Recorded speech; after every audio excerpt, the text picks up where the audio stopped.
We are Mingo Creek Craft Distillers. We're a family-owned distillery in historic Washington, Pennsylvania. We took our name from the Mingo Creek Society, and that was the group of farmers that banded together in 1794 to protest the federal excise tax on distilled spirits. We have a 300-gallon distilling operation. At the core of that is our 300-gallon American-made copper whiskey still. We had this still handmade for us by a craftsman in Maine. We are a grain-to-glass distiller. That means that we use grains from local farms in Washington and Westmoreland County. The corn that we use for our bourbon is very special to us. We use an heirloom non-GMO variety of corn called Bloody Butcher.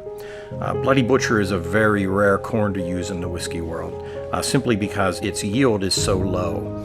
The yield on an acre of Bloody Butcher corn is about 25% of what a farmer could get on an acre of number 2 yellow dern corn. It just makes fantastic whiskey. Our distillery consists of our tasting room, which we call the Meeting House. We also have a private dining room we use for private tastings. We call our tasting room the Meeting House because the Mingo Creek Society used to meet in a place called the Mingo Creek Meeting House to plan their protest. Our whiskeys are all branded as Liberty Pole spirits.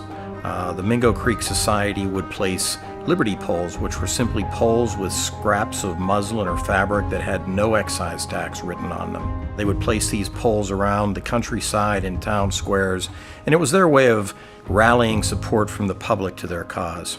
My sons and my wife are fully involved in the business.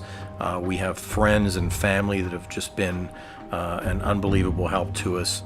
It's beyond my wildest dreams that we've been able to start this family business.